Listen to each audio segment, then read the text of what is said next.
It's time for Two Wild and Crazy Dads with your hosts, the Maestro and the Bronco.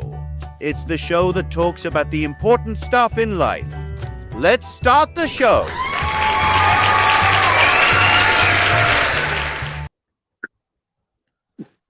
Golf clap. It's Halloween. I'm not I'm in a chip. costume. You're a chip. I'm not in Yep. costume. It's funny, I wore this shirt to work today, and I ran into two friends, a girl that I've known for a long time, and one of them, the other one was a girl I actually hired. And as I was passing them, the one girl that I hired looks at me in my shirt, and she's like, I know where the wild things are. I was like, yeah, my house. And then they both busted out laughing because of my kids. They knew what I was talking about. My son, he's like, that's you and that's me. And there's, like naming off all of us. I'm like, there's just two. It's like, you're behind the bushes. I'm like, oh, okay.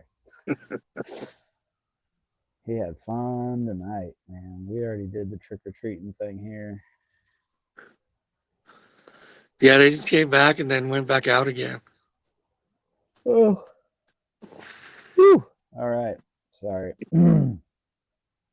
So, Halloween apparently originated from an ancient Celtic festival called Samain. I'm probably saying it wrong. I'm sure somebody will correct me. But it was later merged with the Christian observance of All Saints' Day, which is November 1st, which led to 31st being called All Hallows Eve and eventually just Halloween. Interesting. Modern traditions like trick or treating developed from various customs, including disguising oneself to ward off the spirits, and later practiced of community trick or treating to prevent vandalism. Interesting. The ancient Celtic celebration of Samain, their new year on November 1st, believing it was a liminal time when the dead could return to the world of the living. To ward off evil spirits and the dead, the Celts would light bonfires and wear costumes made of animal skins.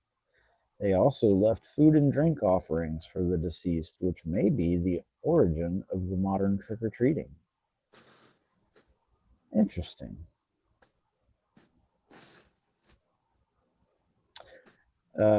Evolution of the modern traditions, jack o' lanterns. The tradition of carving faces into turnips was started by the Irish to ward off spirits, inspired by the legend of Stingy Jack.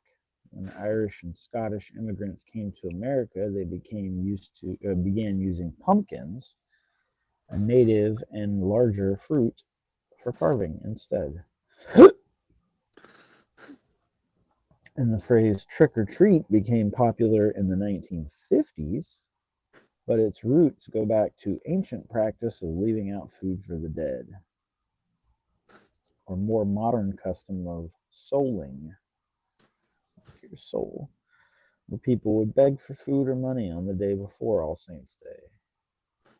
And in the early 20th century, communities started organizing Halloween parties and parades to provide a more structured and child-friendly way to celebrate and reduce the widespread mischief and vandalism that occurred in the 20s and 30s. Whew. All right, now that we're all caught up on the history, let's talk about our history. What was trick-or-treating like for you as a kid? We just went around around the house, like 4 or 5 blocks. So Nothing. like you lived in like a neighborhood that had that kind of stuff, right? Yeah. Like enough kids and all that. Okay. See, for me, I remember a lot of times I would go with friends who lived in neighborhoods because, like, for a while, me and my mom lived in apartments, but it wasn't like an apartment complex with a whole bunch of them. It was just like a strip, 4 apartments, 1, 2, 3, 4, and that was it on the property. Like, there was no building 1, building 2, none of that. It was just one building, 4 apartments. And yeah, so there wasn't really a lot of trick or treating to do. There were houses around the neighborhood, so I mean, we could go, but we typically ended up going somewhere else. I usually What had to else go was with it? my brother or sister. I was an only child until I was like 13, so uh so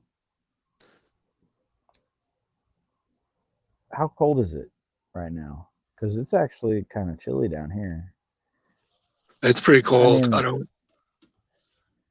mean, when I say, chilly down here, I mean it's currently, let's see.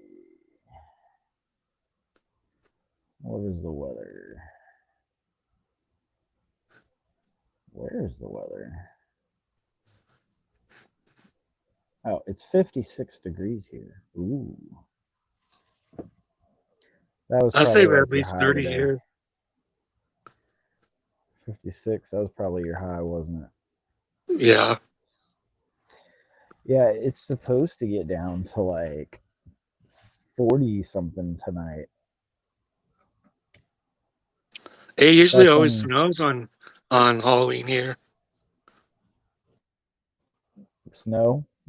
Yeah. I've seen that before. Not here. I've never seen it here. I have family up north that I go visit and see snow. Indiana. Go Colts. Woo-woo. Anyways, um, yeah. I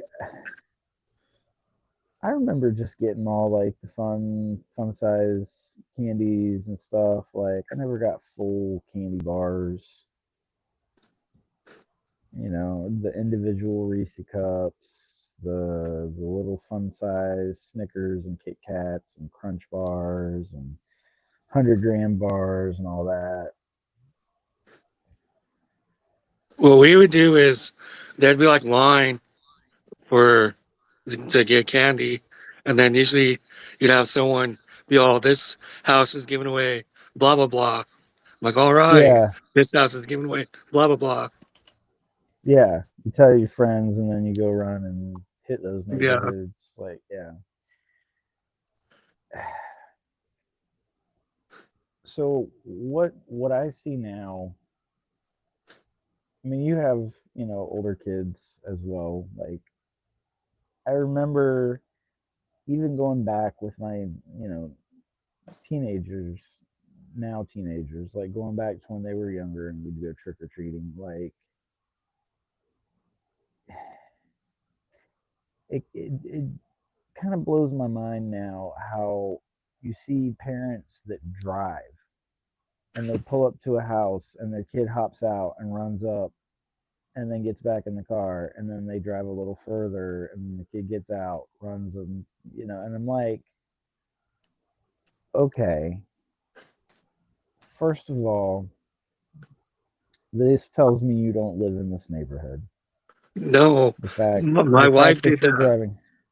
And My I'm wife like, did that. tonight. Yeah. And then I'm thinking to myself, that means you're also too lazy to just walk around the neighborhood. And it also makes me wonder, how many neighborhoods are you driving through like this? You know what I'm saying? Like, if the neighborhood that me and my family and my children are walking around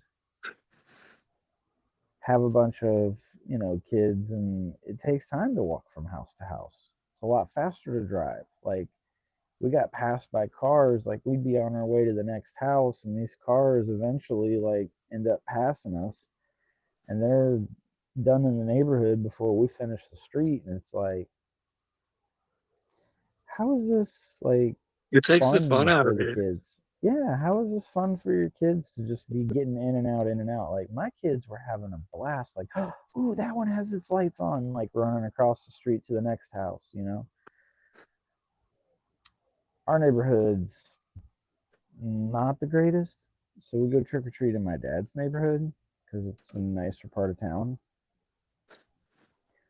But my dad lives there. That's his neighborhood. These are his grandkids. It's not like we're just showing up to some random neighborhood that we don't live in and not even getting out of our car for one.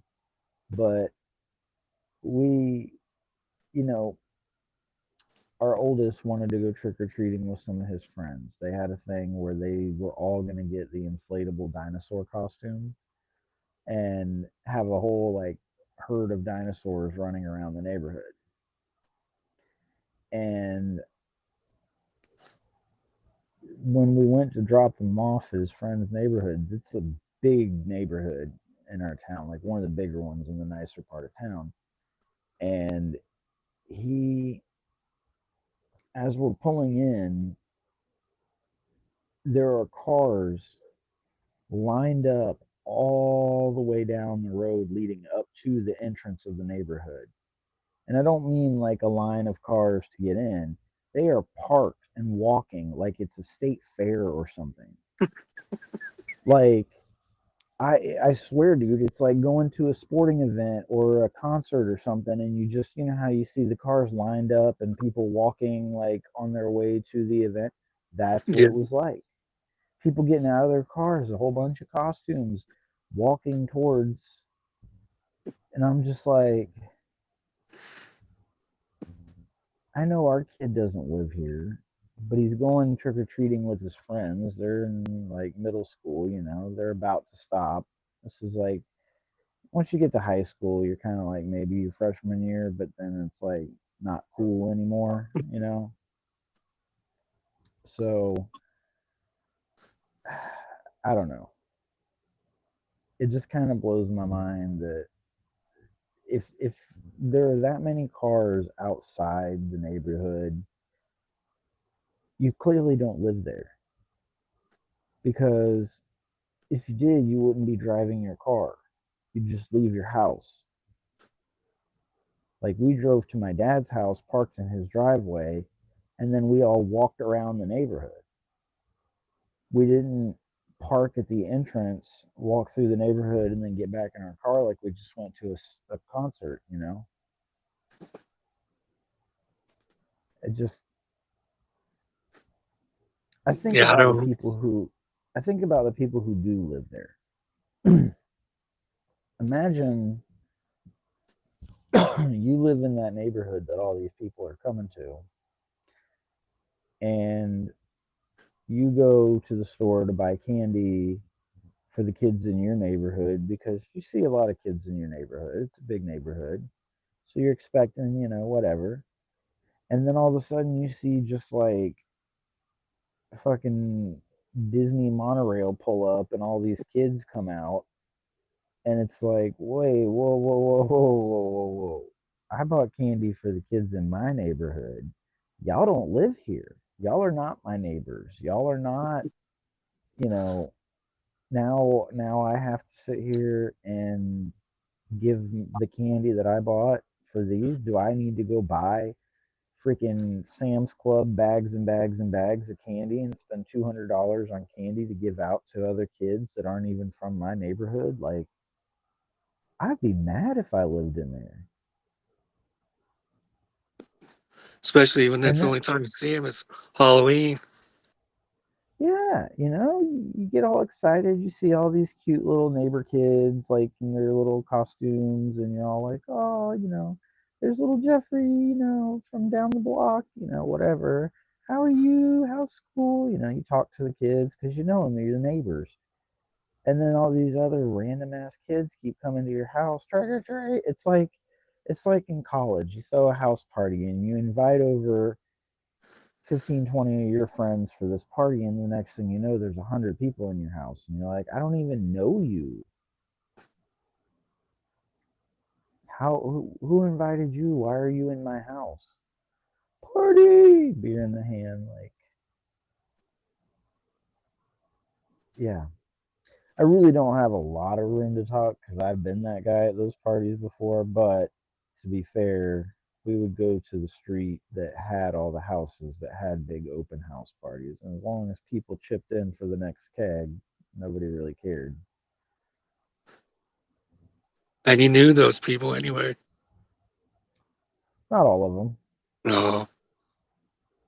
Like we went to there was like a party road, like it was Airport Road, but it was where everybody, like all the houses there were rented by students, and they would have a party, and they would buy the first keg, and whoever came to the party like had to, they'd walk around with a hat collecting for the next keg, and nobody pitched in. See ya, party's gone. So it was just kind of like the place to go. And you typically didn't know the people who you'd be in there partying and drinking and having fun and have no clue who even owned the house. Like you didn't know who lived there. But you'd be out there playing beer pong with people cheering you on that you never met. Nobody cared. It was fun. But I guess I went to a trick-or-treating's a little college different. party dressed up as Forrest Gump. They still Bruh. made me pay. Listen, I'm gonna send you a picture. Sorry, guys, for anyone viewing. My friend found an old picture of us where we dressed up like Ninja Turtles. And funny enough, in the picture, we're playing beer pong. I was Michelangelo and he was Leonardo. That was a fun night, man. So, yeah, we talked about our childhood. Now, what about the adult parties before the children came? I only went to one. Well, I can't say that. I don't know what happened. That's weird. All right. Well, I had some fun at a lot of parties.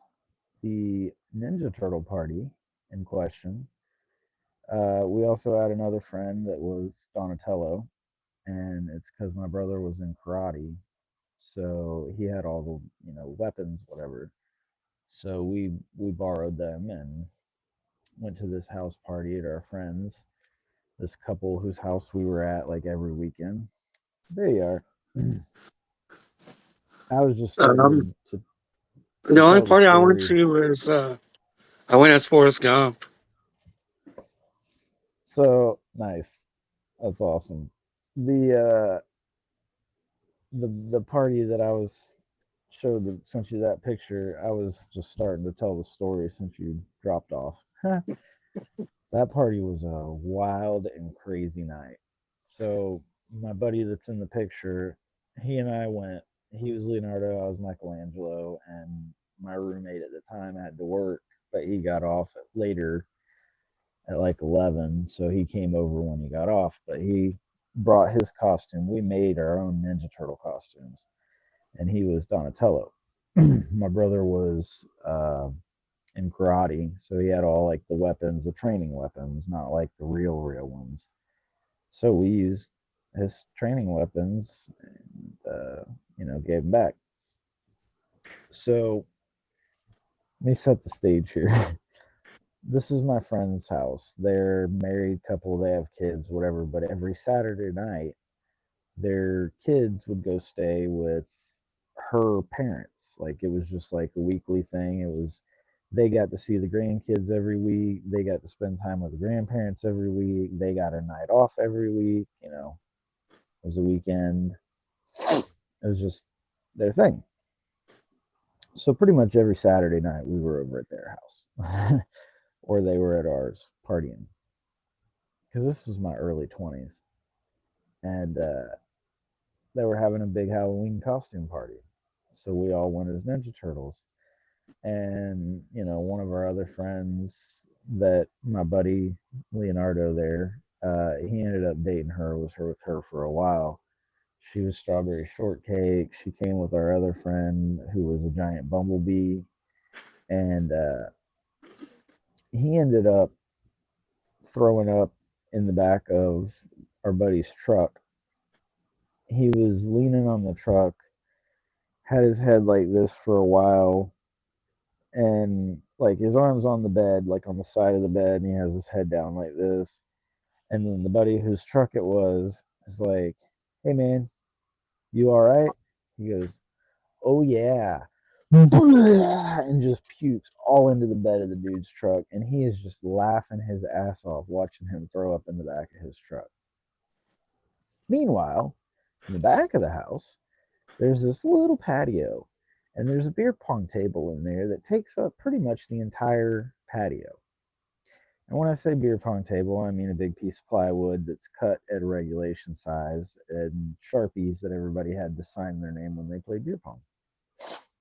So we have this other, like, there are people from work there. And there was this other couple there that were friends of ours. Let's call them John and Joe. Okay. Not their names, but we'll use it for example. John and Joe. So John works maintenance at the company I work for. He's one of the like AC repair guys. Like he goes to the different stores and fixes the big commercial AC units on top and stuff like that. Well, his wife was on the same team as me and my buddy at work because we were all on a service team. We dispatched the service technicians that went out to the houses and stuff, made their routes, all that stuff. So she was like, we were all there. Now they're older than us, at least 10, 15 years older, older, whatever. She's not the prettiest either. And he's a smaller guy, shorter, but he's like stocky, and they're big time rednecks, and he's one of those old school like don't look at my woman, don't talk to my woman, whatever. But we're all friends, like we're friends with both of them. There's no threat, nothing like that. So they're sitting in chairs, and Jill is sitting in this like lawn chair. And remember, this is a small patio. There's not a lot of room. So as I was going to go around the corner, like I picked up the ball and I was going around like the corner of the table, like this part, because I was on this side. Me and my buddy were on this side and our opponents were on the other side.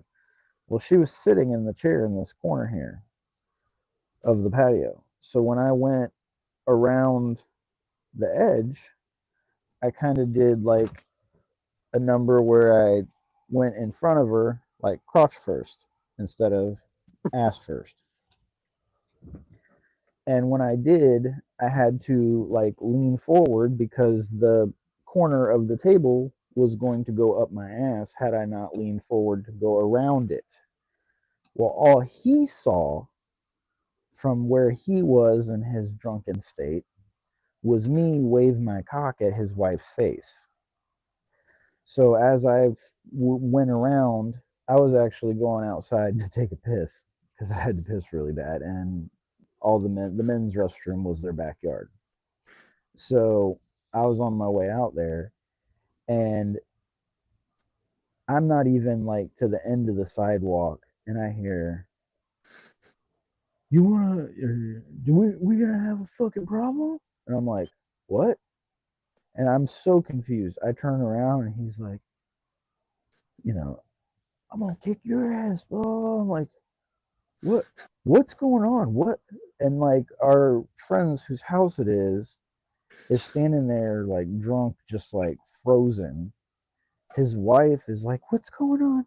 what's going on? What's happening? And our other friend, who like is really close with all of us, comes flying out of nowhere and grabs John and is like pulling him back, like, dude, calm down, calm down. What's going on? Calm down. And he's like, I'm gonna kick his fucking ass. Whoa. And he's like, what did you do? I'm like, I have no idea. I'm so confused. I came out here to piss. Like, what's going on?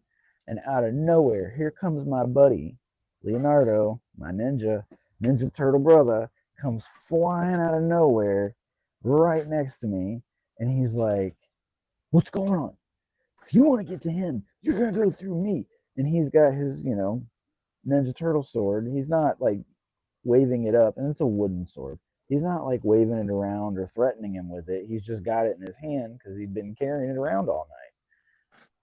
And John's like, oh, you think you're so big with your wooden sword, whatever. And my buddy goes, throws the sword off into the woods and puts his hands up like,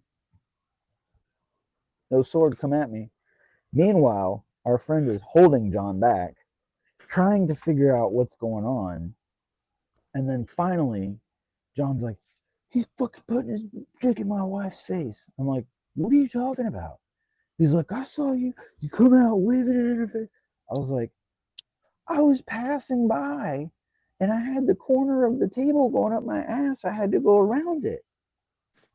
And then she realizes and just busts out laughing and is like, honey, he was going around the table. And he, a little embarrassed, starts to calm down. And then within a minute or two, we're hugging and, arm around each other's shoulder, laughing. Everything's all good. Sorry for the misunderstanding, whatever, after I took a piss. But I was like, I didn't know what happened. I didn't know why he was suddenly so mad at me. I was very intoxicated. I had been playing a lot of beer pong because we were winning. And I had to pee. And the next thing I know, I have an angry man running out, threatening to whoop my ass. And I don't even know what I did.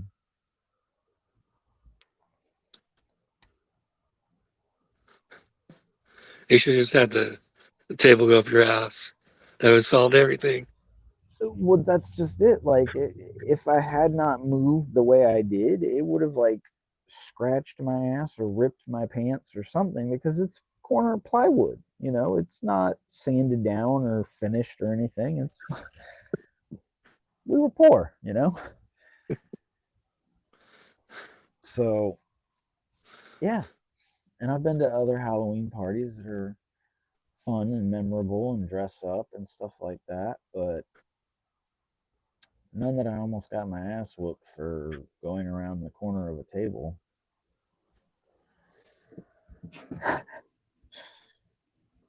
That was a wild night, man. All I can picture is that's my boy when he gets out of the jacuzzi. Never watched that And movie. he's got his wiener in that chick's face. That's what it reminded me of. Yeah, I didn't even I wasn't trying to do that. I did not, that was not my motivation, nor was it the maneuver I made or thought I did. I was very confused. It was an interesting moment in my life.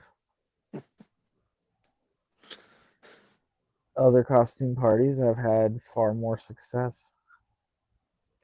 My buddy, I was telling my dad while we were walking around, one of my friends that I had in Texas told me one time for Halloween he dressed up. He got a big cardboard box and painted it blue and wrote it, put it on him, was walking around with it, and he had a picture of a rooster on the front of the box. And he was a cock block, like a giant block with a rooster on it. And he said throughout the night at the party, he would just go walk up, like there was a dude and a chick talking to each other. He would just go walk up and stand next to him and be like, what's up, guys? And just stand there all awkward, like, what's going on? I was like, bro, that's awesome. But he said at that same party, as funny as he thought his costume was, he said he felt one-upped because there was a guy there that was dressed like a Jehovah's Witness, you know, the white button down shirt, the thing, the pants, like dressed full like the guys you see on the bikes, whatever. And he had a bike helmet on that was broken.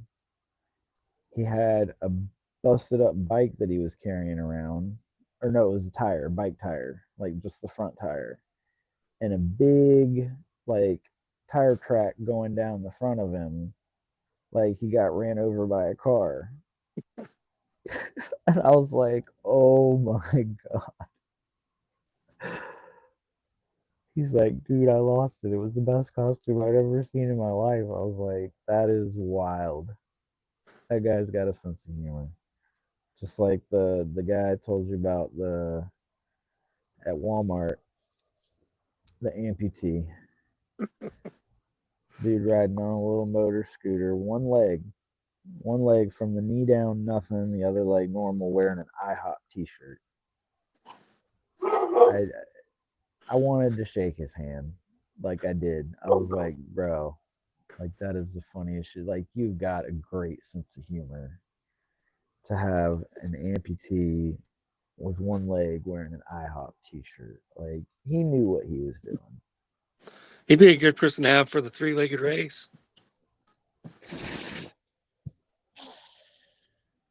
Yeah. Wouldn't make a good wheelbarrow though. No. Let's go in circles. Oh man, let's not do that. Let's not go down this road and make fun of handy-capable people. I was applauding the gentleman's sense of humor and the fact of making light of something he can't change.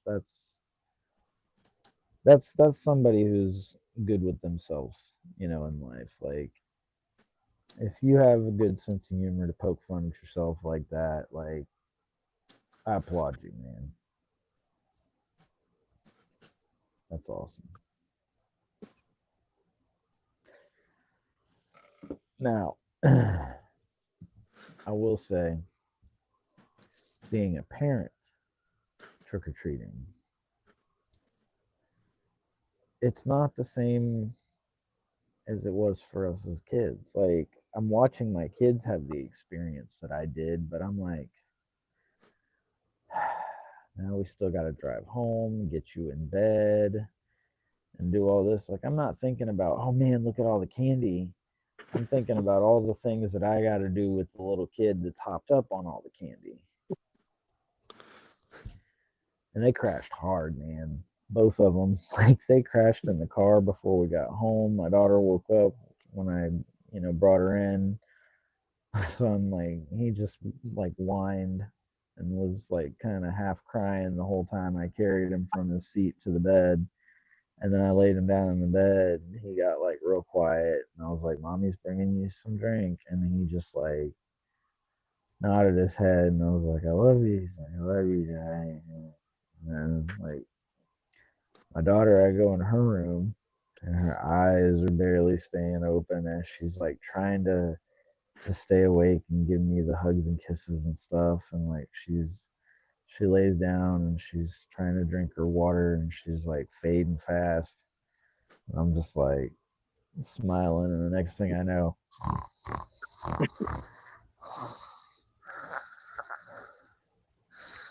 that heavy breathing, I'm like, she's out. And then I ran in here, hopped in the studio with you. We went live. But I saw something tonight that made me sick to my stomach. I saw these two girls. I saw this twice tonight. First, in the neighborhood we trick or treated in, I saw these two girls that looked about the same age as my 12-year-old girl. And they were dressed like fucking sluts. One of them was dressed in like a little schoolgirl outfit, and the other one was dressed in like Pussycat Dolls, like sexy cat thing. And these girls looked like they were 13. All kinds of makeup on. One had the little cat ears. Both of their skirts were like super short. And I'm just like, there's no fucking way I would allow that. And then I look back at my 12-year-old who's got on like a full dress with like dark eyeliner under, like, whatever that is, shadow, whatever, under her eyes to make it look dead, and her face is kind of like pale, like she's got a sickle. She's like a reaper, full body covered. And I told her, I was like, I'm so proud of you for having pride in yourself and self-respect to not dress like that. She's like, ugh. But then when we went to pick up the oldest at the neighborhood he trick or treated with, there were two girls that were dressed even sluttier, that looked like they were maybe 14, 15 at most.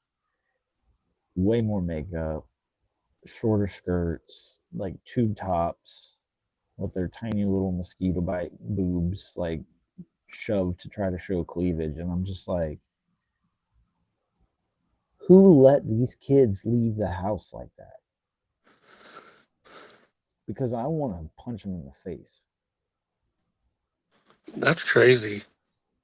Like, first off, the parents failed by not teaching their kids to have respect for themselves and for allowing them to see whatever it was that influenced them to act like that and be like that. But it's also on them for letting them walk out of the door like that.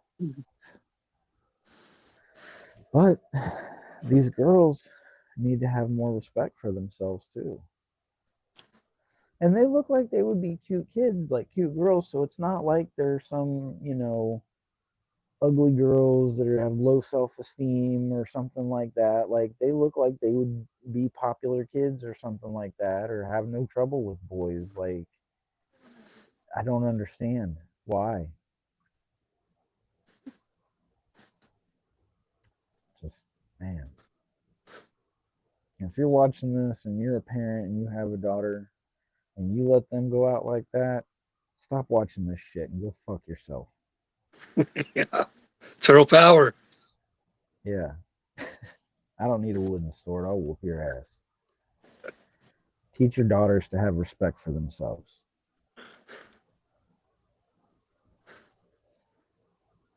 Anyways, rant over. That just really bugged me, man. Just really bugged me. But it also made me proud of my kids for not being like that.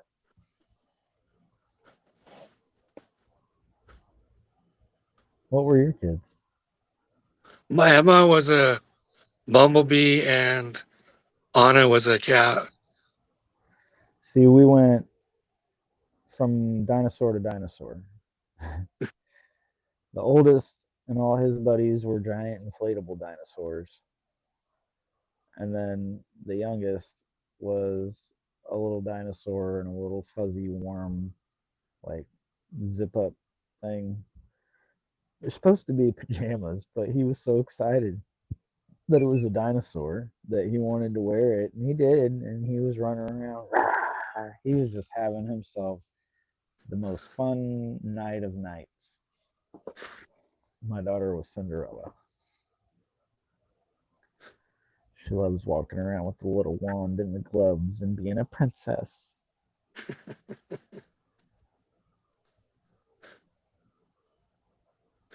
I don't know how she did it. She wore those little plastic heels that come with the outfit. I mean, they're only like, that thick, but she put on a pair of socks and crammed her fat little feet into there. But she's got some big feet. I do too. She gets it from me. But uh, she she walked around with those on all night long. Didn't take them off until she walked in our front door. Well, until I put her down. I had to carry her to the door. I didn't get the memo. Our house apparently is popular. Emma's got four of her friends over, so Oh, yeah, no, not here. They all went and did their thing. It's just crazy how much times have changed. Like, I never, ever, ever saw any girls dressed like that when I was out. No. I mean, they'd try to look cute, whatever in their outfits, whatever it was they wore, but some of them went with the scary route and tried to be as scary and ghoulish as they could, and then some, went the cute route, whatever, and would be the cat ears or something like that. But it was never like a mini skirt with a tube top and fishnets and like inappropriate. Especially for that age. That's crazy. Well, see, what really bugs me the most is those girls go to the wrong neighborhood or the wrong house looking like that, and they're gonna have some major problems, and that's scary.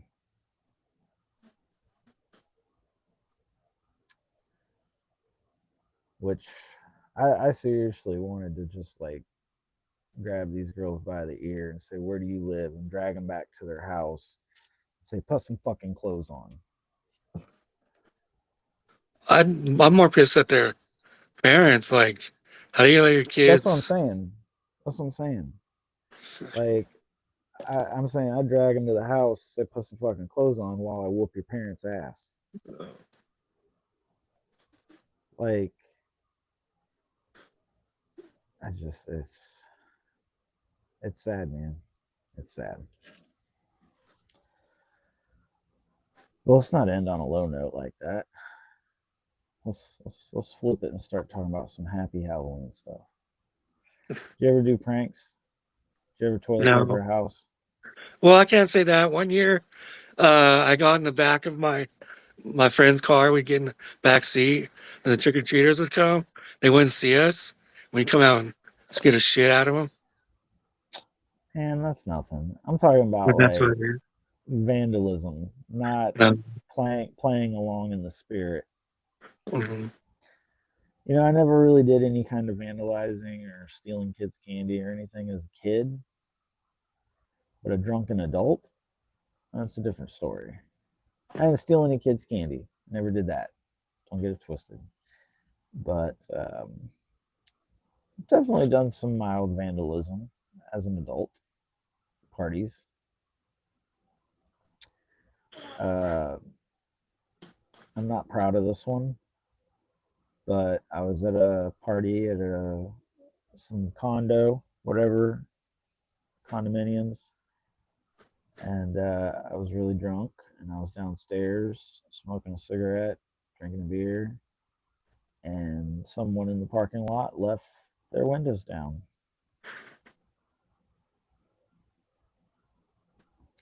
So I peed in them all over their driver's seat like an asshole.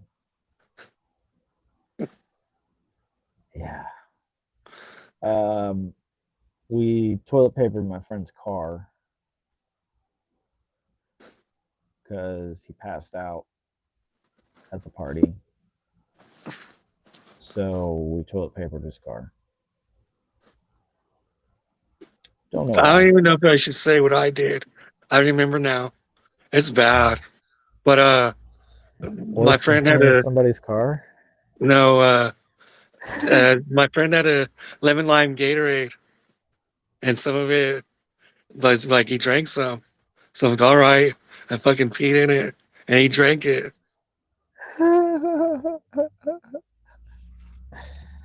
Oh man, he spit it out immediately though, right? No, I didn't tell him. How much did he drink? Oh, did you just pee a Okay. little bit in the bottle Yeah. that was already? Oh, okay. It wasn't Yeah. like you dumped it out and filled it back up again. No, no, Oh, okay, okay, okay. it wasn't all the way pee. Some no. Man, that reminds me of when I worked at Steak and Shake. You ever been to Steak and Shake? Yeah, So you know what the patties look like. They're yeah. just a little. They come in this little hockey puck. They throw them on the grill and smash them down, and they're all the same size. I worked there. They come in a box. Cut the box open. You open the plastic bag, and there's just layer after layer of little hockey pucks separated by wax paper. You take them out, you throw them on the grill, you smash them down. This old woman comes in. She orders a single. Says that it's not like we shorted her on the meat. Like it's not big enough. And the guy I'm working with, his name was Dallas. He looks at me and he's like, "Is she serious?" And the server's like, "Yeah, she's serious." And it's this little old lady. So he then says, "All right, I'll fire another one." So he puts another one on the grill, makes it, takes it back out there, comes back again, says it's still like she's been here week after week getting it, and this time it's just smaller, she's getting cheated, whatever. Server asks her if she just wants to get a double. She's like, "No, I just want it to be, whatever, whatever." So she comes back and tells us this. Dallas looks through the window at this lady just sitting there drinking her drink. And he looks at me. He's like, "This bitch wants a bigger one. She's going to get one." So he takes two patties, mashes them together into one. Like, does all that. Because you can see the grill from the counter, but the expo station, you can't really see. So he kind of like looks around. He goes, "Yo, order up." Flips the burger back. And I turn around just in time to see it on the ground. And then he goes, "Oops." And then picks it up and goes, "It's good." And puts it on the bun. And then he goes, "Oh, wait." And then coughs on it a few times. And then he's like, "You've seen the movie Waiting, right? With Ryan Reynolds?" Yeah. Yeah. So he goes, "Let's add some garlic powder," and like puts a little dandruff in there. And then he like rubs his nose like this and then rubs his fingers on it. And he's like, "You have anything to add?" So I coughed on it a little bit. And then we dressed it up. And then I was going to put it in the window. He goes, "No, no." And he puts a towel over his arm like a chef, has this little white, steak and shake uniform coat on, and goes walking out there with the plate and sets it down in front of her and goes, "I'm so sorry about that, ma'am. I hope this one works. I hope this one is, whatever." And she looks at it, she lifts the bun, and she goes, and then takes a big old bite and just smiles. And he just smiles back at her and he goes, "You have a wonderful day, ma'am. I apologize for the inconvenience." And I am losing it behind the counter, like just barely watching over the server. She's like looking at me, like trying her best. She's trying to keep her eyes at me and her back to the woman and do like keep a straight face as best she can. And he just comes back and he goes, "That bitch said it was delicious."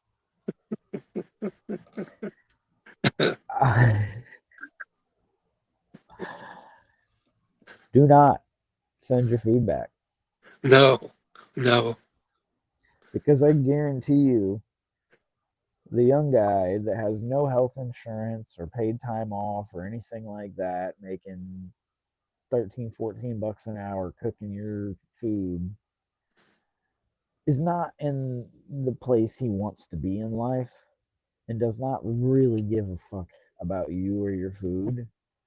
So when you send it back and you inconvenience him and make him have to stop making the orders and hold up others to remake yours for something stupid,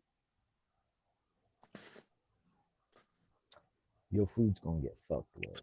For me, it was road trip when he was complaining about something and goes back and farts on that dude's pancake. Yeah, I know better. I've worked in enough kitchens to know better. Yeah. You don't do it. Now, it's a different story if your food is raw. Like if you order chicken and you cut it open and the chicken's raw, you should say something. Don't make a scene. Just say, "Hey, excuse me, my chicken's raw. Can I get it cooked a little bit longer, please? And usually they feel really, really bad. And the chef feels really bad and guilty. Doesn't really matter who they are because, that was their mess up. That wasn't just a picky customer. Now, act like a Karen and you'll get your food, but it might have some extra seasonings.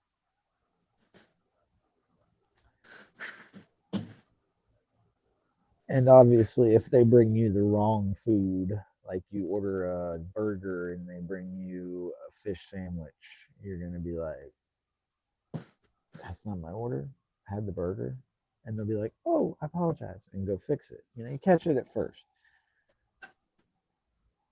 There are ways to handle, and then there are ways to not. Sounds like your party's back home. Yeah. Well, it is past bedtime. I know we started a little late.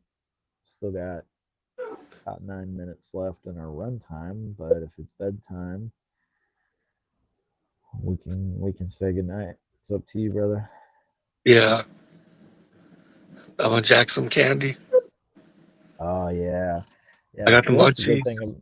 That's the best thing about having little kids is that they still have to go to bed, and they crash hard. And as much as they, remember stuff and whatever, like as long as you take from the candy that there's a lot of, they're Yeah. not gonna notice. Yeah. Now, if they only have one Kit Kat in the bag, don't eat their Kit Kat unless they I'll don't leave like it it. and said you can Yeah. have it. But if they have 20 Snickers, they're not going to notice if a few of them are missing. That's what I do. Listen, don't let your girls be sluts No. and choose wisely when you're stealing the kids' candies. Those are my closing thoughts. What do you got? Trick or treat.